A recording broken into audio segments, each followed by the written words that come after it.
I still remember the sound. Metal against glass.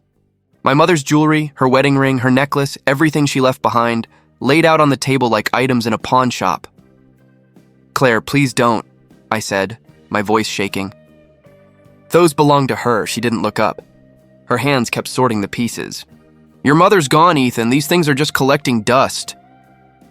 "They're not things," I snapped. "They're hers." She sighed like I was a child throwing a tantrum. "You'll understand when you're older. We need the money for the house." My father stood behind her, silent. His arms were crossed, his eyes empty. "Dad," I said, hoping for a reaction. "You're really okay with this?" He didn't answer. "Dad," I said louder, my throat tightening. "Say something." "Ethan," he muttered, rubbing his forehead. "Please." "Not now." Claire's smile twisted slightly. "See? Even your father agrees. It's just jewelry." "It's not just jewelry," I said, stepping closer. "She wore that necklace every day." "You have no right." "I have every right," she cut in. "This is my house now, my family. And I won't live surrounded by someone else's ghosts." "My mother isn't a ghost," I shouted. She turned to me then, calm and cold. "Then stop acting like she's still here." The air in the room burned. My hands were shaking so hard I could barely form words. "You can't just erase her," I whispered. "Oh, I already have," she said. "Now go to your room while I finish," my father finally spoke. "Ethan, listen to her, please." I laughed bitterly. "Listen to her? She's selling Mom's soul and you're just watching?" He looked away. That silence, that weak, empty silence, hurt more than Claire's cruelty ever could. "I wish she could see you right now," I said. "She'd be ashamed." Claire's voice sharpened. "Enough, you've had years to move on." "We all have." "You didn't move on," I said. "You moved in." Her eyes narrowed. "Watch your tone. Or what? You'll sell what's left of me too?" For a second, her mask cracked. Then she smiled again, soft, poisonous. "You're just like her," she said. "Too emotional. Too weak. That broke something in me. You don't get to talk about her. Then stop bringing her up." She snapped. "You think grief gives you power?" "It doesn't. Grow up." My voice dropped. "You think selling her things will make you forget her?" "No," she said coldly. "It'll make me forget you." I stood there staring at the necklace in her hand, my mother's favorite one, gold with a small ruby. The way she held it made me sick. "Put it down," I said quietly. "Ethan," my father began. "Put it down." She raised an eyebrow. "And if I don't?" I took a step closer, my fists clenched. "Then I'll take it." She laughed, low and cruel. "You? You can't even buy your own school books. What can you take from me?" Her words cut deeper than I wanted to admit. She turned back to the jewelry box, her bracelets clinking, her perfume filling the air, a scent I'd grow to hate. That sound, metal against metal, was the moment I knew I'd lost everything. I turned to my father one last time. "Is this really the family you chose?" He didn't look at me. "Ethan, please don't make this harder." "It's already hard," I said. "You just don't feel it." Claire's voice followed me as I grabbed my backpack. "Where do you think you're going?" "Somewhere you're not," I said. "You'll come crawling back," she said, almost laughing. "You're nothing without us." I stopped at the door and looked at her. "Maybe, but one day I'll have something you'll never touch again." She tilted her head. "And what's that?" "Power," I said. "And when that day comes, I'll buy back everything you stole, piece by piece." She smiled like she didn't believe me. "Good luck, sweetheart." I opened the door. "I don't need luck," I said. "I just need time." The air outside was cold, almost biting. I didn't look back, but I heard her laughter fade as the door closed behind me. I walked down the street, every step heavier than the last. I didn't know where I was going, only that I couldn't stay. My mother was gone. My father was gone. Everything was gone, yet except the promise burning in my chest. One day, I'd return, not as their son, but as their reckoning. The first few years after I left home were a blur of cold apartments, cheap coffee and long nights that never seemed to end. "You sure you want to do this?" Dean asked once, staring at the half-finished business plan on my laptop. "I don't want to," I said. "I need to." He leaned back, exhaling. "You've been running on fumes for months. What are you chasing?" "Not what," I said. "Who?" He gave me a look. "Your stepmother again?" I nodded. She took everything that mattered. I just want to take something back. Dean shook his head. Revenge isn't a business plan. It's motivation, I said. And right now, it's all I've got. He didn't argue.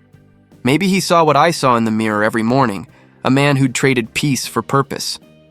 Years blurred into contracts, calls, and deadlines. I barely slept. Success came slowly, then all at once. Money, partners, respect, none of it filled the space my mother left behind. One night, as I stared at my office window reflecting my tired face, I whispered, "I did it, Mom." But even then I didn't feel proud. I felt empty. When my phone rang, I almost ignored it. Then I saw the name. Lucas Gray. We hadn't spoken in years. "Ethan Hale," he said as soon as I answered. "Still alive?" "Barely," I said, rubbing my eyes. "What's going on?" He hesitated, and I heard papers shuffle. "You're not going to believe this. I've stopped believing in surprises." He chuckled softly. "Your old house is on the market." My heartbeat stopped. "Say that again." "The Hale property," he repeated. 2-story corner lot, the one with the red gate. Your stepmom listed it last week. Looks like she's desperate for cash." I leaned back, closing my eyes. "You're sure?" "I'm staring at the file right now," Lucas said. "You interested?" I didn't answer right away. My thoughts were racing. Claire, that house, the sound of jewelry hitting glass. "Send me the details," I said finally. "And keep my name out of it," he whistled. "Planning a little ghost return, huh?" "Something like that." "Ethan, you're playing with fire." "I've been living in smoke for years," I said quietly. "Fire doesn't scare me anymore," he sighed. "Fine, but if this goes bad, don't say I didn't warn you." "I won't." After the call, I sat there staring at the city lights. Every window out there hid someone's story. Loss, ambition, regret. Mine just happened to burn longer than most. Dean walked in, loosening his tie. "You look like you've seen a ghost." "I might have," I said. "Talk to me." "The house," I said. "She's selling it," he froze. "You're kidding." "No, Lucas just confirmed it. So what now?" "You buy it back?" I smiled faintly. "Not as Ethan Hale, she'd never sell to me," he frowned. "You're serious?" "Dead serious." He sat across from me, arms crossed. "You think this will fix anything?" "No," I said. "But it'll finish something." Dean sighed, shaking his head. "You've got money, power, everything you wanted. Why go back?" "Because I'm still there," I said. "That 16-year-old kid who walked out with nothing. He never left that house." "I need to bring him home." Dean didn't reply. He just stared, maybe realizing there was no logic left to argue with. Only history. When he left, I opened my drawer and pulled out the one thing I'd kept all these years. A small, broken jewelry box. The velvet inside was torn, the clasp cracked. I traced my finger along its edge and whispered, "You sold everything, Claire, but not me." The city outside was silent, but inside me, something woke up, sharp, alive, and ready. I checked my reflection one last time before turning off the lights. The boy who once begged was gone. Now there was only me, the man who would come back for what was his. When the train stopped at the old station, I almost didn't get off. The place looked the same, small, tired, and too quiet.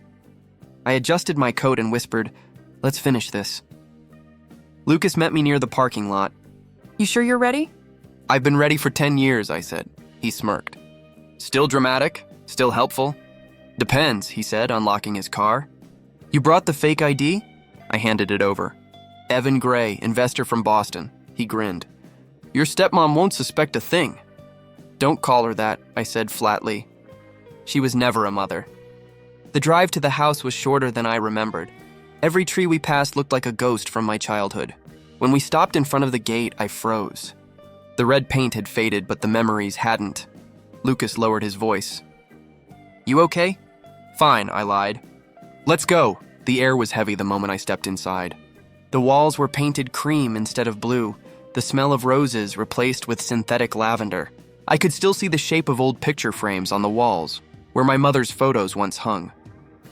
A voice came from behind. "Can I help you?" I turned. Mrs. Grayson stood in the hallway, her hair grayer but her eyes the same, kind and weary. "Mrs. Grayson," I said softly. She squinted, then gasped, covering her mouth. "Ethan?" I smiled. "Hi!" Tears welled in her eyes as she walked closer. "My God, look at you." "I wasn't sure you'd still be here," I said. "I couldn't leave," she whispered. "I promised your mother I'd take care of this house." Her hands trembled as she touched my sleeve. "You kept your promise too, didn't you?" I nodded. "I'm buying it back." She laughed and cried at the same time. "Claire doesn't know?" "Not yet," I said. Lucas handled the paperwork under another name. Lucas waved from the doorway. "Pleasure to meet you, ma'am." Mrs. Grayson smiled faintly. "Your mother would be proud, Ethan." I swallowed hard. "Don't say that." "Not yet." She led us to the living room. Every corner screamed of Claire. Modern furniture, marble floors, fake elegance. My mother's piano was gone. So was her portrait. In its place hung a painting of Claire in pearls. Mrs. Grayson noticed my stare. "She replaced everything the year after you left. Said the house needed a new image." "New image," I repeated. "She meant a new history." "She can't erase you," Mrs. Grayson said firmly. She tried. Lucas checked his watch. "We should review the documents before she gets here." "Where is she?" I asked. "Supposed to arrive for the signing in 30 minutes, he said. I nodded. Plenty of time to breathe in the past. Mrs. Grayson looked worried. "Ethan, don't let her see your anger. She feeds on it." "I don't have anger anymore," I said quietly. "Just memory." I wandered into the backyard. The rose garden, my mother's pride, was gone. In its place stood a white gazebo and patio chairs. Claire's T-spot. My chest tightened. Lucas joined me. "You okay?" "She killed every rose," I said. He sighed. "You can plant them again." "No," I said. "I'll leave it like this. Let her emptiness stay." When Claire's car finally arrived, I didn't move. I stayed by the window, watching her step out. She looked older, but not weaker. Still proud, still polished. Lucas whispered, "Showtime." We entered the office room. Claire smiled when she saw Lucas. "Mr. Gray, good to see you again." "Always a pleasure," he said smoothly. "This is my client, Mr. Evan Gray. He's interested in your property." She extended her hand toward me. "Welcome, Mr. Gray. It's such a lovely home, isn't it?" "It is," I said. My voice was calm, detached. "Feels familiar," she laughed lightly. "It should. The house has history, so I've heard," I said. We sat. She talked about market value, renovations, and neighborhood safety. I barely listened. My eyes wandered to the corner of the room, a small dent in the wall. I remembered that dent. I'd made it when I threw my backpack there the night I left. "Mr. Gray?" Claire's voice cut through. "Are you satisfied with the offer?" I signed the papers. "Completely," she smiled. "Congratulations, then. The house is yours." Lucas gathered the documents. "We'll handle the transfer today." When she left the room to answer a call, I exhaled. My hand was trembling slightly. Mrs. Grayson entered quietly. "Is it done?" "It's done," I said. She smiled through her tears. "Then it's over." "Not yet," I said. "But it's close." Lucas clapped me on the shoulder. "You just bought your childhood back." "That's poetic." "Not my childhood," I said. "My closure," he studied me. "You don't look happy." "I'm not supposed to," I said. "This isn't victory. It's reclamation." We stepped outside together. The sky had turned gray, the wind cold. The house loomed behind me like a silent witness. Mrs. Grayson called out, "Ethan!" I turned. She handed me a small rusted key. "Your mother kept this hidden behind her mirror. I found it years ago. It's yours now." I held it in my palm, the metal warm from her touch. "Thank you." "She always said you'd come back," she whispered. "I did," I said. "Just took me longer than she thought." As we walked to the car, Lucas asked, "What's next?" I looked back at the house one last time. "Now," I said, "I wait for her to realize who bought it." I arrived at her new home just before noon. The maid led me to the patio, where Claire sat surrounded by porcelain and pretense. The air smelled of jasmine and expensive gilt. She looked up with that rehearsed smile. "Mr. Gray, isn't it?" "Please sit." I took the chair opposite her. "Thank you." Her tone was syrupy, practiced. "Lucas tells me you're interested in expanding the investment beyond the house." "That depends," I said. "I like knowing who I'm doing business with." She laughed lightly. "Oh, I'm harmless. I just enjoy tea and good deals." I stirred the tea slowly. "You remind me of someone." She tilted her head, curious. Do I? Someone who used to own what I just bought. She smiled again, not catching it. Ah, the previous family. Such a tragic story. Tragic? I asked. That's one word for it.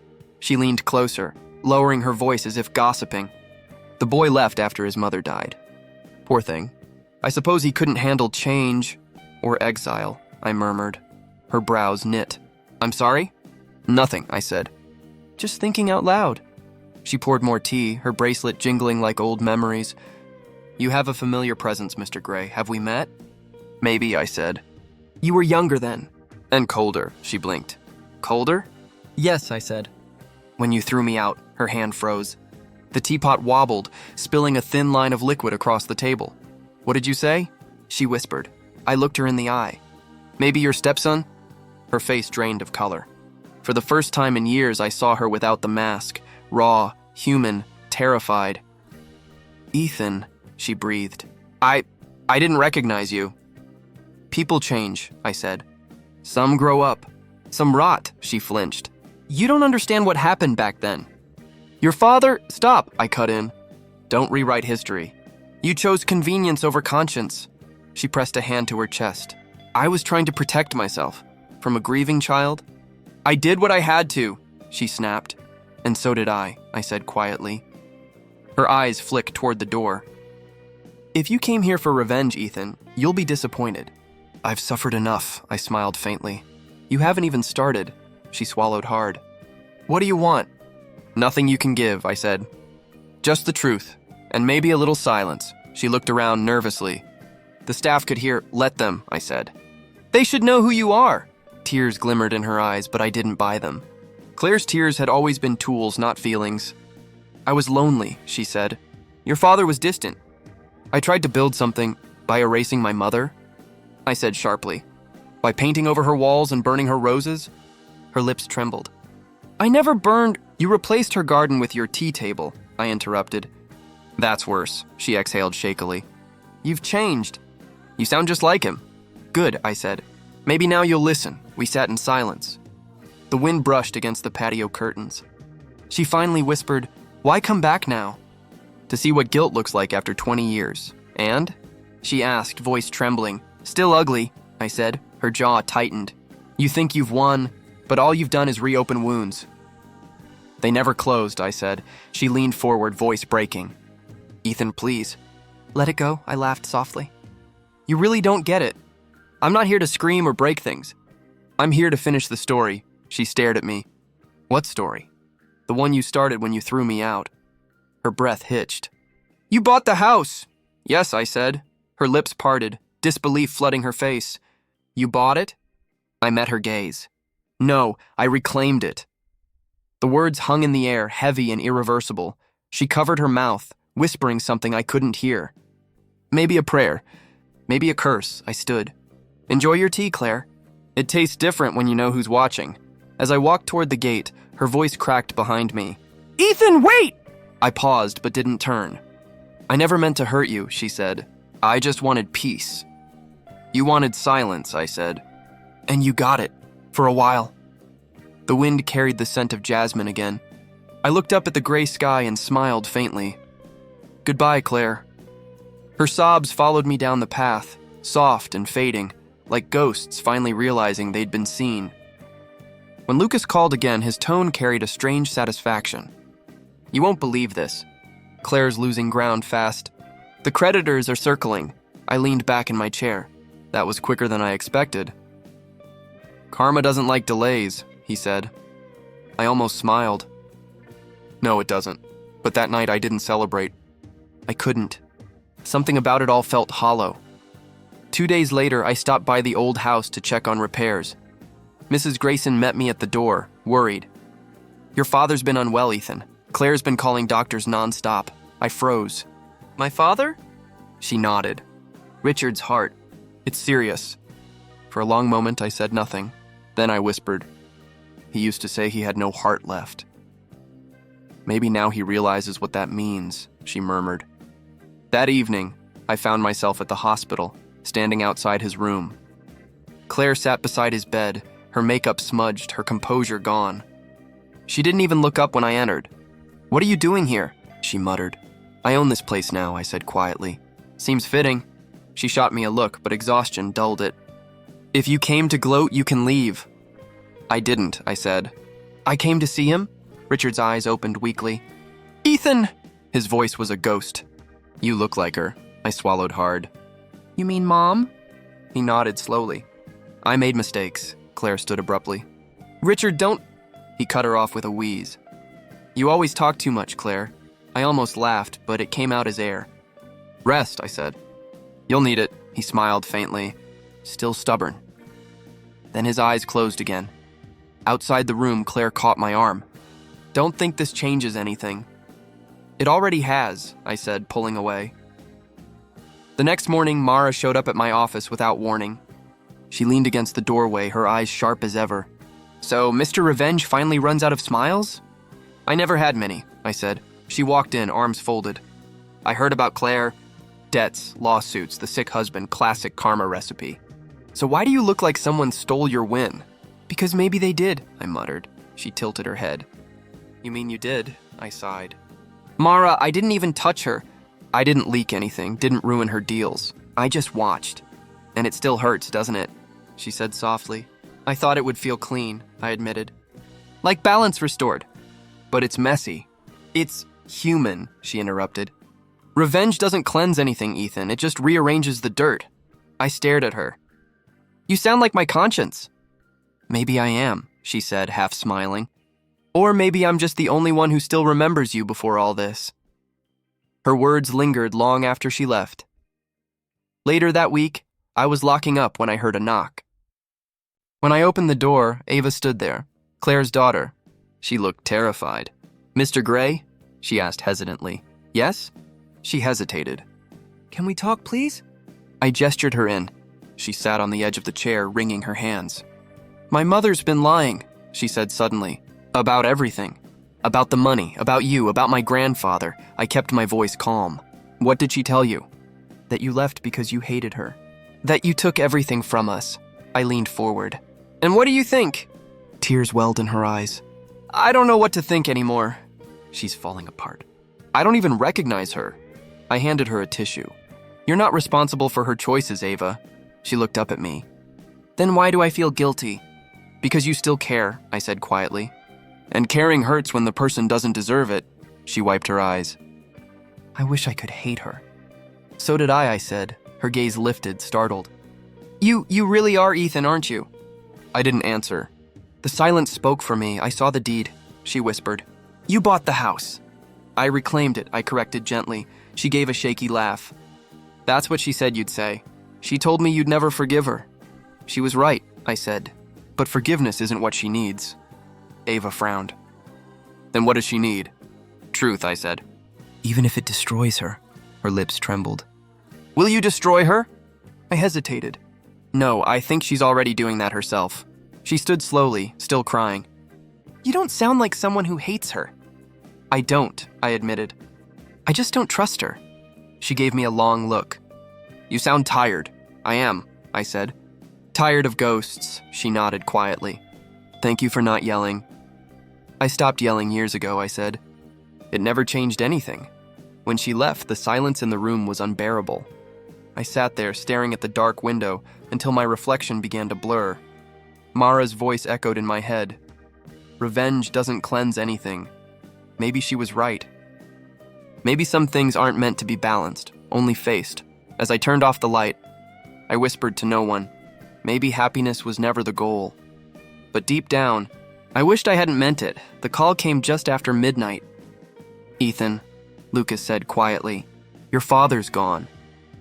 For a long moment, I just stared at the ceiling. When? Half an hour ago? Hart stopped in his sleep. Peaceful, they said. Peaceful, I repeated. That's one word for it. I hung up and sat there in the dark until sunrise. No tears, no anger. Just silence, the kind that presses against your chest until you forget to breathe. At the funeral, the church smelled like lilies and regret. Claire sat in the front row, wearing black diamonds that glinted under the lights. I knew they weren't real, just like everything else about her. When I entered, whispers followed me down the aisle. Ava sat beside her mother, pale and distant. Mara stood near the door, watching quietly. Claire looked up as I approached. "Ethan," she breathed, voice cracking. "Thank you for coming." "I didn't come for you," I said softly. "I came to say goodbye," she nodded shakily. "Of course. You were always sentimental," I almost laughed. "That's not the word you used before," she winced. "Please, not here," I stared at the coffin. "It's funny, isn't it? The man who stood by you when you sold everything now lies in a box that cost less than one of my mother's necklaces." Her eyes glistened. "Don't do this!" "I'm not doing anything," I said. "Life is." Mara stepped closer. "Ethan," she whispered, "maybe give her space." "I've given her years," I said quietly. "That's enough space for anyone." Claire turned away, trembling. "You don't understand. I've lost everything. The house, the accounts, my husband. You didn't lose them," I interrupted. "You traded them." Her lip quivered. "You think I deserve this?" I looked at her steadily. "You tell me." Her gaze darted to the coffin. "He was cruel too, you know. You don't know what it was like living with him after you left. He blamed me for everything." "Maybe he finally saw you clearly." She flinched, tears spilling. "I'm sorry, Ethan, for all of it." I reached into my coat and pulled out a small velvet box. "You want to see what sorry looks like?" She blinked through her tears. "What is that?" I opened it slowly. Inside lay my mother's necklace, the one Claire pawned all those years ago. "I bought this back," I said. Her hand flew to her mouth. "How? Money buys many things," I said, "but not peace." "You taught me that." Her hands trembled as she reached out. "Why are you doing this to me?" "I'm not doing anything," I said quietly. "Life is..." She let out a broken sound, half sob, half gasp. "Please, stop!" Ava rushed to her side, gripping her arm. "Mom, breathe." Claire's knees buckled. I stepped forward instinctively, but Mara caught my arm. "Let her," she whispered. Claire sank to the floor, clutching the necklace like it was oxygen. "Tell her I didn't mean to," she cried. "Tell her I didn't know what I was doing." I knelt beside her. "You knew," I said softly. "You just didn't care who it hurt." She looked up at me, face streaked with mascara. "Do you hate me?" I thought about it, really thought. "No," I said finally. "I don't," she blinked in disbelief. "Then why do you sound so cold?" "Because hate means I still feel something," I said. "And I don't." She sobbed harder, clutching the necklace to her chest. Ava tried to pull her up, but Claire just shook her head. "It's over," she whispered. "Everything's over." I stood, my voice barely audible. "It's been over for a long time." As I turned to leave, Mara caught my hand. "Are you okay?" "I don't know," I said. "I thought I'd feel free. And you don't?" I looked back at Claire, broken, crying, clinging to a symbol of everything she'd destroyed. "No," I said quietly. "Just empty." Outside, the rain started to fall. It hit the steps in steady rhythm, washing the marble clean. Mara stood beside me, silent. "She'll never recover from this," she murmured. "She already didn't," I said. We walked toward the cars. The church bells rang behind us, slow, final, like the last echo of something that once mattered. For the first time, I didn't look back. The garden looked smaller than I remembered. The roses were gone, only dry stems left behind like the skeletons of old promises. The morning air carried the faint scent of dust and something else, maybe endings. Mara stood beside me, arms crossed. "You got what you wanted," she said softly. I stared at the cracked fountain. "Did I?" She tilted her head. "The house, the closure, the truth. Isn't that what all this was about?" "I thought it was," I murmured. "But now it just feels quiet." "Quiet can be peace," she said, "or emptiness." Mara exhaled. "You can't expect fireworks after revenge, Ethan. It's not celebration, it's survival." "I know," I said. "But survival feels hollow when there's nothing left to fight." She looked around. "What are you going to do with the place?" "Give it away." Her eyes widened. "Give it away?" "To a charity. For orphans. In my mother's name," she blinked. "You're serious?" "Yes, I don't want to live inside these walls anymore. Every echo here still belongs to her, the woman who ruined us, the man who stayed silent, and the boy who turned into me." Mara studied my face. "You think giving the house away will fix that?" "No," I said. "But maybe it'll stop the rot from spreading." She smiled faintly. "That sounds like something your mother would say." I swallowed hard. She deserved better than revenge. Silence stretched between us, soft and heavy. Somewhere nearby, a crow called, breaking the stillness like a reminder that life goes on, indifferent to memory. Mara broke the silence first. Did Claire ever reach out? I shook my head. She moved away after the funeral. No one knows where. Would you have answered if she did? I don't know. You don't hate her anymore? I don't feel anything for her anymore. Hate kept me alive for years, but it's gone now. I think that's what freedom feels like, nothing. She nodded. That's rare. Most people never stop bleeding from old wounds. I just learned to stop touching them. Mara smiled gently. You sound wiser than when I met you. Maybe just tired, she laughed. Tired is half of wisdom. I looked at her, really looked. She had been there through all of it. The planning, the silence, the fire I mistook for purpose. You stayed, I said. I told you I would. Why? Because someone had to remind you that revenge doesn't heal. It just rearranges the pain. I exhaled, almost smiling. You did remind me, constantly. And yet you still had to go through it. Maybe that was the only way to understand it. Mara touched the dead rose stem beside her. Will you plant new ones? No, I said. Let the soil rest, she nodded slowly. Rest, that's a word you never used before. I'm learning. From the gate, Mrs. Grayson called, Ethan! The lawyer's here. They're ready for the papers. I turned to her and waved. Coming. Then I looked back at Mara. This is it. Giving up the last piece of your past? Letting it breathe, I said. We walked toward the house. The lawyer stood on the porch, papers in hand. His voice was polite, detached. Are you sure, Mr. Hale? Once transferred, the property belongs entirely to the foundation. I'm sure. He nodded. Then just sign here. My hand hovered over the page. The pen felt heavier than it should have. I thought of my mother's laughter, my father's silence, Claire's lies, Ava's tears, and the boy I used to be, angry, desperate, lost. I signed. When the keys left my palm, I felt something loosen inside me. Not joy, not sadness, just release. Mara watched quietly. You did it, she said. Yeah, I whispered. It's done. Mrs. Grayson smiled faintly. Your mother would be proud. I looked at the empty doorway. I hope so. Mara stepped closer. So what now? I don't know, I said. Maybe I'll finally start living instead of remembering. She smiled. That's a good start. We walked away together, past the wilted garden, past the house that no longer belonged to me. The gate creaked shut behind us, and for the first time in years, I didn't look back. Mara asked quietly, Do you feel lighter? I thought for a moment. Not lighter, I said, just free. The house was almost empty. Only my footsteps filled the silence, soft and hollow against the wooden floor. I sat in the middle of the living room, the same spot where my mother once played her favorite song on the old piano. Now there was nothing left but the echo of memory and a faint trace of her perfume that never seemed to fade. In my hands rested her restored jewelry box, the one Claire sold years ago. I ran my fingers along its edges, feeling the tiny scratches time refused to hide. Mara leaned against the doorway. You're really leaving tomorrow? Yeah, I said quietly. No reason to stay, not even for closure? This is closure, she stepped closer. You've said that before. This time I mean it. I opened the box. The soft chime played, delicate, familiar. For a moment it felt like the room exhaled. Mara smiled faintly. That sound used to drive you crazy. I laughed under my breath. I hated it because it reminded me of what I lost.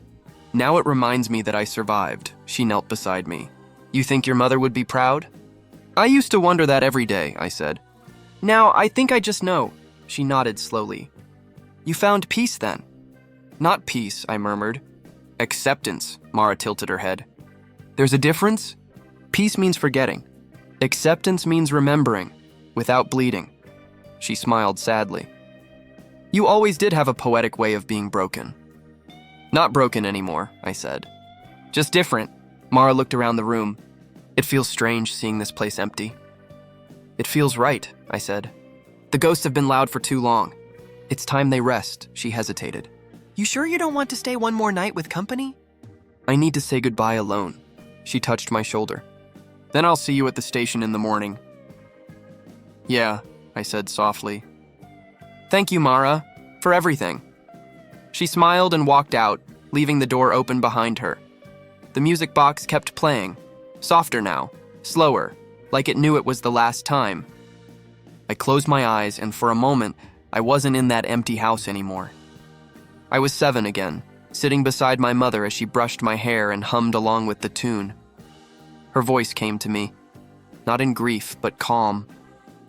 "You did well, my son," I froze. The words weren't real, not in sound. They were inside, like the memory of warmth. "Mom?" I whispered. The air didn't answer, but something inside me did. The part that had spent years screaming finally went silent. I smiled faintly. "You'd laugh if you saw me now," I said quietly, trying to be wise after all the mess I made. I laughed softly. It didn't sound bitter anymore. "You were right, Mom. Revenge doesn't fix anything. It just gives pain a new name." The light from the street slipped through the window, turning the floor golden. Morning wasn't far. I picked up the box, feeling its weight, heavier than it looked. Inside were the last pieces of her life. A silver locket, a folded note, and a photo of the 3 of us before everything fell apart. I traced her face in the picture. "I'm not angry anymore," I whispered. "I think I finally understand you." The chime faded. Silence filled the room again, but it wasn't cruel this time. It felt full, like the pause between heartbeats. I closed the box carefully. "I'm finally home," I said aloud. For a long moment, I just sat there breathing. The world outside was beginning to lighten, that fragile shade between night and dawn. I stood, taking one last look at the room. The cracked walls, the faint marks where pictures once hung, the faint shadow of a life that used to be mine. I wasn't leaving it behind in anger. I was releasing it. When I stepped outside, the air was cold, sharp with the scent of morning dew. The horizon glowed with the first streaks of sunrise. Mara waited by the gate, her coat wrapped tight. "You okay?" she asked. "I think so," I said. "For the first time, I think I really am," she smiled. "Then let's go." We walked down the road in silence. Behind me, the house stood quiet, no longer a cage, just a place where pain had finally run out of things to say. As the sun rose, I heard my mother's voice again, gentle and certain. "You did well, my son." And for the first time in my life, I believed her.